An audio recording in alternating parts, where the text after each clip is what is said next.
નમસ્કાર. થોડા દિવસ પહેલા મોરબીના ધારાસભ્ય કાંતિ અમૃતિયા અને વિસાવદરના ધારાસભ્ય ગોપાલ ઇટાલિયા આ બંને વચ્ચે રાજકીય ખેલ જે થયો એ આખા ગુજરાતે જોયો.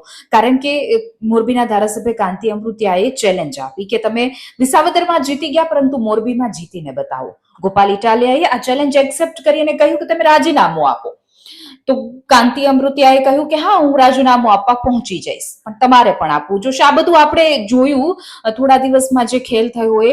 અને પેટ્રોલના ધુમાડા કરીને કાંતિભાઈ જે છે તે ગાંધીનગર સુધી પહોંચી ગયા મોટી સંખ્યામાં તેના સમર્થકો લઈને. આ બધો ખેલ થયો રાજકીય, અને થોડા દિવસ માટે બધી ચર્ચાઓ રહી અને લાઇમલાઇટમાં આવ્યા બંને નેતાઓ.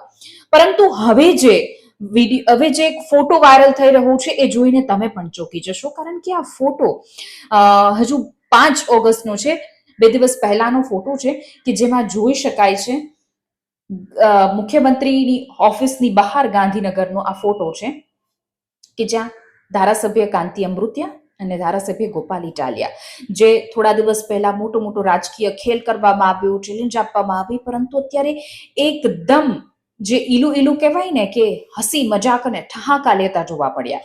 આ ફોટામાં જોઈ શકાય છે બે એકબીજા સામે જોઈને એકદમ નોર્મલ સ્માઇલ નથી પરંતુ એક ઠહાકા લઈને હસી રહ્યા છે. ત્યારે સોશિયલ મીડિયા ઉપર ચર્ચા થઈ ગઈ છે કે આ અગાઉ જે બધું હતું એ શું હતું. કારણ કે ચોક્કસથી આમ જનતાને સવાલ તો થવાનો જ છે. કારણ કે તમે આવી રીતે રાજકીય ખેલ કરો, ચર્ચાનો વિષય બનાવો, ત્યારે આમ જનતા, આપણી ભોળી જનતા છે એ ઘણું બધું સિરિયસ લઈ લેતી હોય છે. પરંતુ આ જે ફોટો જે છે એ કંઈક અલગ જ પ્રતીક થઈ રહ્યું છે. જો કે આ ફોટા બાદ વાયરલ થયો સોશિયલ મીડિયામાં અને ત્યારબાદ કાંતિ અમૃતિયાએ સ્પષ્ટતા કરી. તેઓએ કહ્યું, એવું કહી રહ્યા છે કાંતિભાઈ કે ભાઈ હું ગોપાલ ઇટાલિયા પાસે સામેથી ગયો હતો. જે 2 દિવસ પહેલા મોરબીમાં જે આમ આદમી પાર્ટીની સભા હતી અને એમાં એક યુવકે જે કેજરીવાલ વિશે સવાલ કર્યો અને એ યુવકને મારવામાં આવ્યો. આ વિડીયો પણ આપણે જોયો, આ ખેલ પણ થયો.